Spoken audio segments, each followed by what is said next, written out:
Colonel Garma, tumawag na po ba sa iyo si former President Duterte?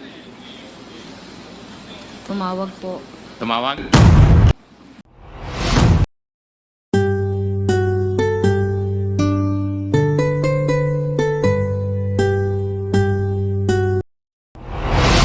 Dapat hindi ma-demote?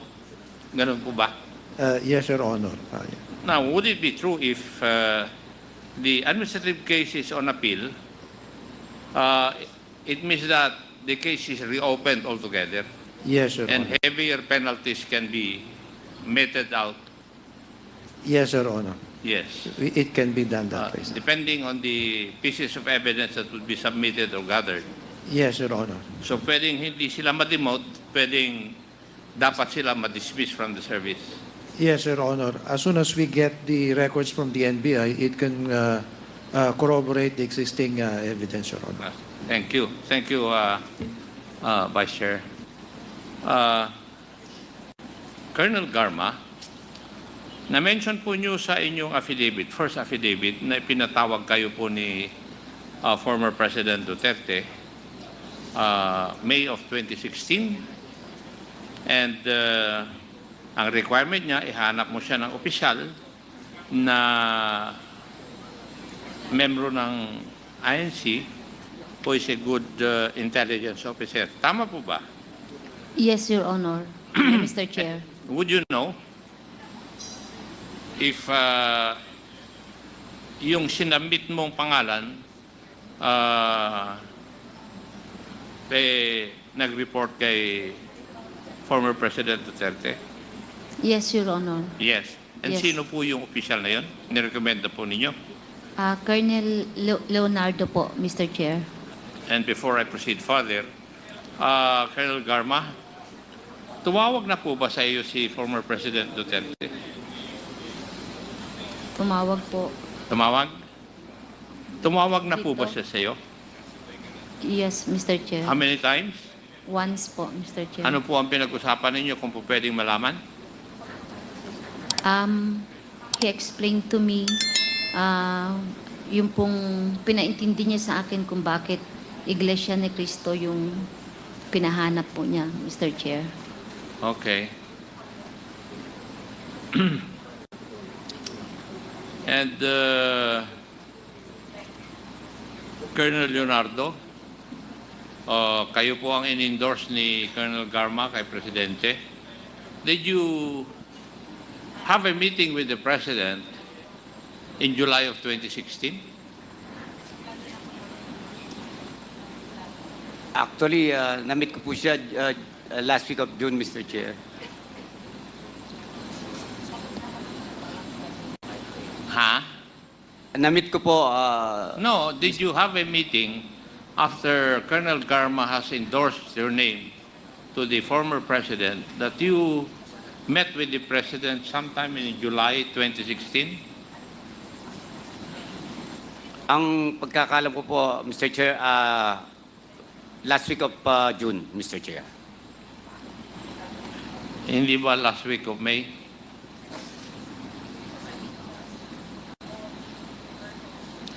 Tinitesting ko lang yung kung magsasabi ka ng totoo. Alam ko naman na last week of May yung meeting ninyo eh. And you're not forthright with your answer. Ang meeting ninyo kay Presidente last week of May. Di ba?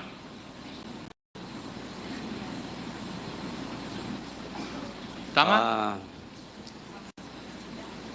Ay, check po, parang may ano po, may meeting po kami nga, may din po, Mr. Chair.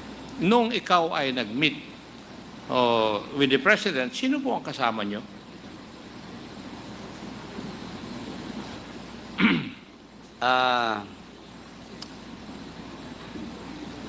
Actually po, mga officers po, Mr. Chair. Mga Ano po? Officers po ng PNP. Sino po? Officers po ng PNP, Mr. Chair. As far as I can recall, Mr. Chair. with the President. Opo, Mr. Chair. Ang sabi mo noon, yung class ninyo, hindi nakipag-usap kay Presidente. Ako lang po yun, Mr. Hindi po yung class namin.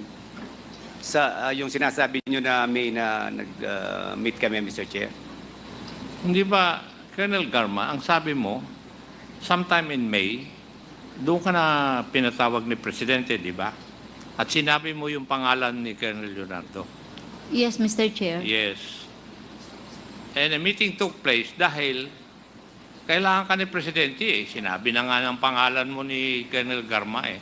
Tapos i-deny mo na nakipag-meet ka na kay Presidente in May of 2016? Opo, Mr. Chair, May. Yes. Pero ako lang po, wala pong ibang kasama. Huwag kang Mr. magsinungaling sa akin. Baka i-charge pa kita ng perjury. You met with the President with some people. And may I know the topic? Ano yung topic ng inyong pag-uusap ni Mr. President? O former President? Actually, Mr. Chair, ano lang po kami, ako po, nandun lang, Mr. Chair, parang, ganun lang din po, parang nagpakita lang po, Mr. Chair. Hindi naman po talagang meeting, hindi naman po ako kasali sa mga meeting noon, Mr. Chair. Ibig mong sabihin, hinanap ka ni Mr. President, former President, para lang i-meet ka? Opo, Mr. Yun Chair. lang po. Ano? Opo. You want me to believe that?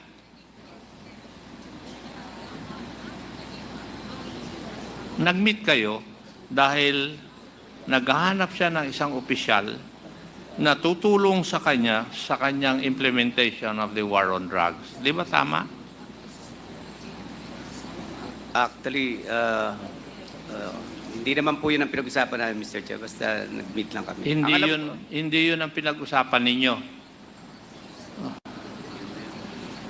I'm giving you a second chance, Colonel Leonardo.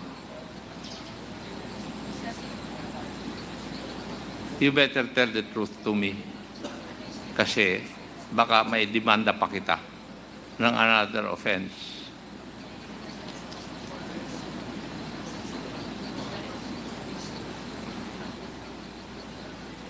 Di ba? Noong last na kwan, sinasabi mo na dapat ang implement ay yung Davao template doon sa previous hearings natin. Di ba? Opo, Mr. Chair. Yes. And may I know, Colonel Garma, what do you understand by the Davao template insofar as the war on drugs is concerned?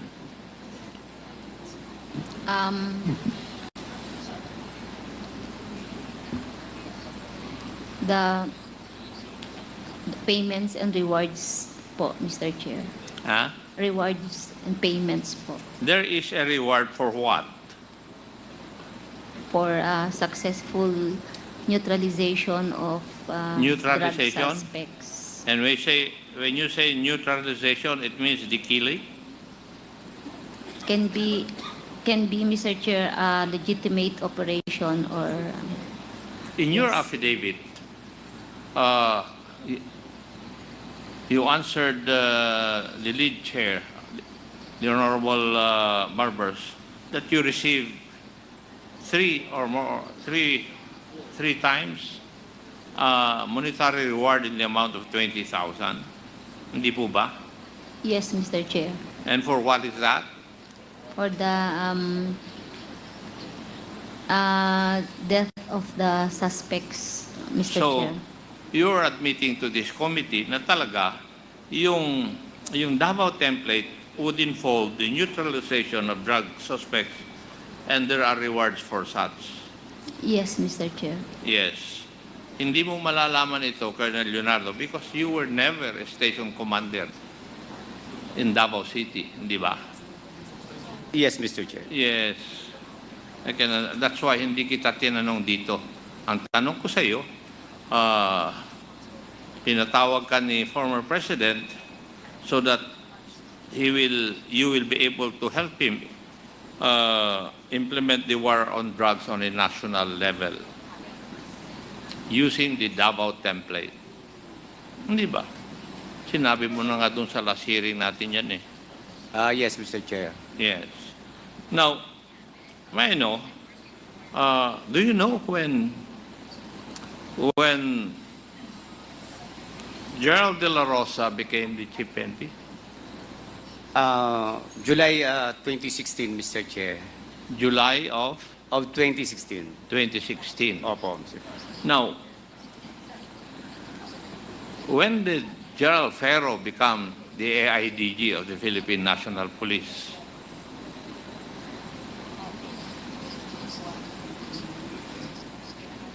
I'm not sure po kung... It's also July of 2016. Tama? Tanungin mo si Colonel Cunanan para may research niya kaagad. July of 2016. Now, when did General La Peña became the PDEA head? I guess same pong Same. July din po yata, Mr. Chair. Pare-parehas, di ba?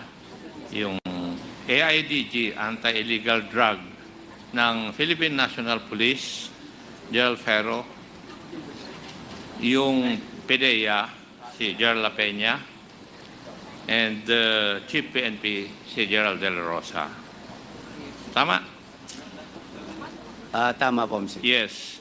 And it was during that time na nagrekomenda ka ng task force which hindi natuloy. Actually, hindi ko po na-recommend, Mr. Chair. June, ano pa lang, June, last week of June, hindi na po, kasi meron na pong i-implement na double barrel, Mr. Chair. Yung double barrel, kalahati nun, yung Oplan Tukhang, yun yung ginagawa sa Davao. Tama? Tama po, Mr. Chair. Oh, kasi nung plinano ni Gerald de la Rosa yung Oplan double barrel, dinagdag niya yung high value targets. Tama po, Mr. Chair. Yes. Now, would you agree with me, Colonel Garma, na doon sa implementation ng Oplan Tukhang and Oplan high value targets, when the target does not resist the arrest, they would still be killed or neutralized and to be justified as nanlaban with guns and drugs planted on their bodies? Would you agree with that? Mr. Chair, can I explain my answer, Mr. Chair? If you read the results of the investigation or look at the result of the scene of the crime operations, makikita mo po na parang magda-doubt ka kung lumaban ba or hindi yung suspect. So you agree with my statement? Sometimes, Mr. Chair. That's also the findings of the human rights groups. Kaya tinatanong ko lang sa iyo kung naniniwala ka. Now, Colonel Leonardo, would you believe that also? Meron po akong mga narinig na mga ganong case, Mr. Chair. Narinig mo lang. And therefore, Napanood. you do not believe the investigations conducted by the human rights group? Meron pong nangyayaring ganon, Mr. Chair. Okay, thank you for that. Now, the drug list, it was made in July of 2016, tama? Galing sa Philippine National Police. Would that be correct, Colonel Leonardo? I believe so, Mr. Chair. You believe so? PDEA, that would be correct also?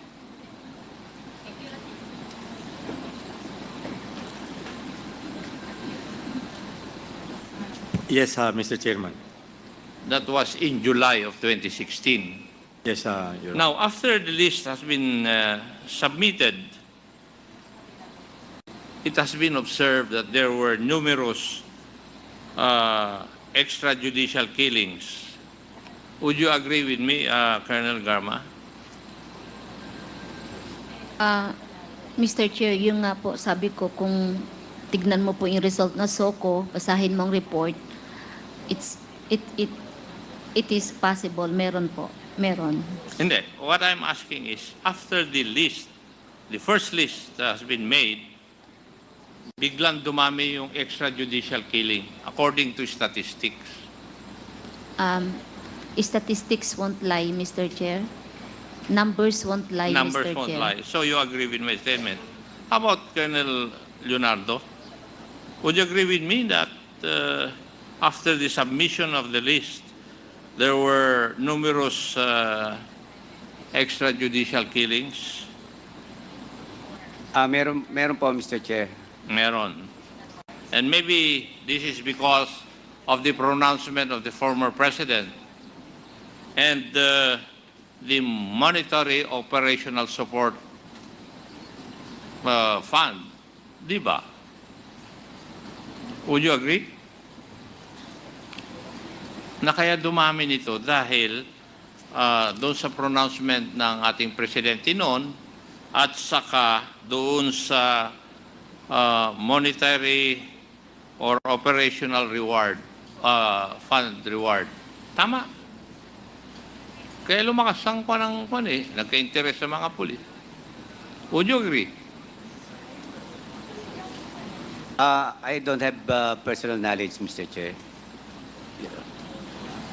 You don't have personal knowledge. You don't have to have personal knowledge. Tignan mo lang yung mga pronouncement noon. At saka yung, in-admit nyo na nga na may reward eh. Tapos kailangan pa ang personal knowledge. How about PDEA? Would you agree with that?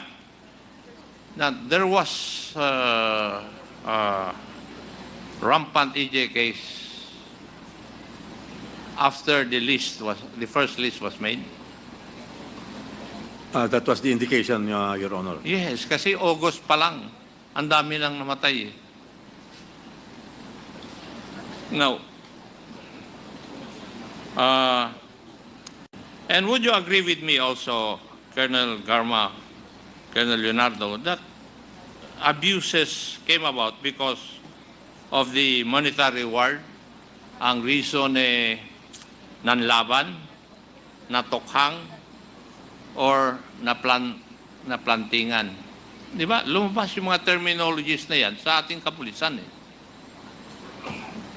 Would you agree with me na there were abuses using these terminologies, nanlaban, natokhang, at saka naplantingan?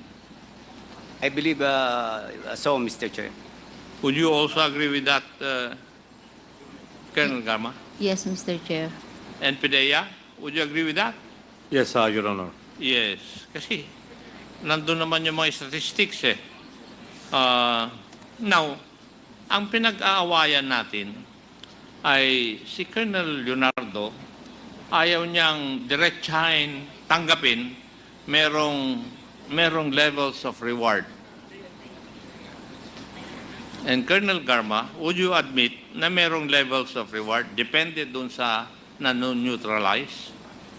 Yes, Mr. Chair. Yes.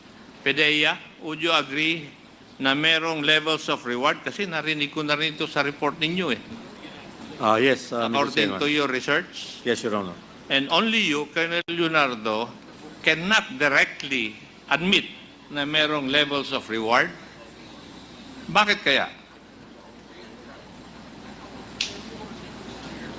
Meron po yung level yung mga nasa list, Mr. Chair. So you're admitting that may levels of reward and may reward system. sir- If there are rewards, then there will be a reward system. Tama po ba? Ang alam ko po, operational support, Mr. Chair. Okay, call it what you want. Pero kagaya ng sinabi ko kanina, yung reward, yung monetary reward or operational support. Di ba? Yes, Mr. Chair. Meron bang There is- operational support na hindi monetary? Sa Tokhang? Matanong ko nga po kayo.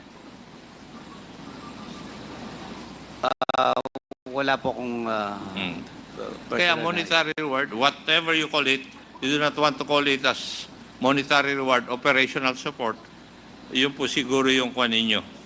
Pero merong pera na involved. At ang pagbabayad dun sa neutralization, depende dun sa tao na na-neutralize. Would that be correct also, Colonel Garma? Yes, Mr. Chair. Pidea? Yes, Your Honor. And Colonel Leonardo, would you agree with that? Baka ikaw na lang na naman hindi mag-agree? Yun lang po alam ko, Mr. Chair, na Thank you.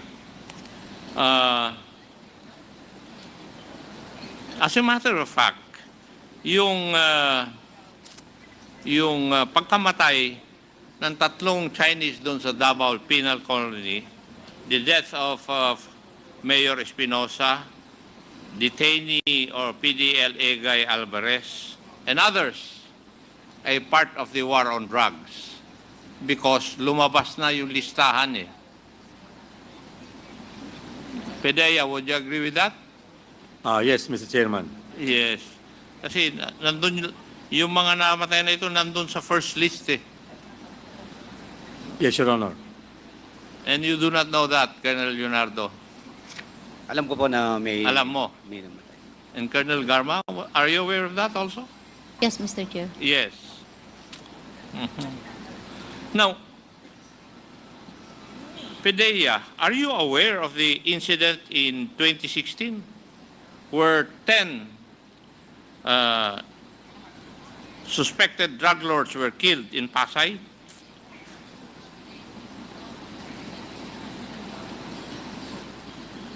I will find out, Your Honor. I am not with this. Colonel Garma, are you aware of that? No, Mr. Chair. Colonel Leonardo, are you aware of that? That incident in Pasay in August 2016? Hindi po ako aware diyan, Mr. Chair. You do not know that? Negative, Mr. Chair. Ha? Balitang-balita na yung mga gumawa nito, they received 10 million for the 10 suspected drug lords na namatay. And you do not know that? Siguro, Pedea, could you please research on this? We are checking on it already, Your Honor. Yes, thank you. Now, Colonel Garma, you have been assigned in Cebu for how long?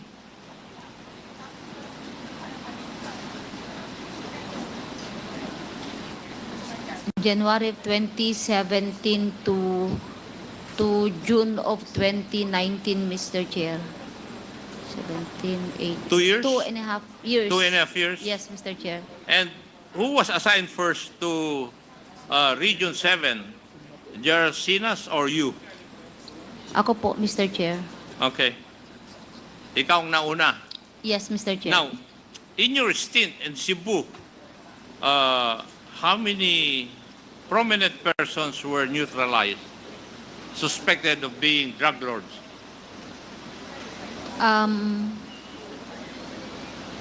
Marami pong high value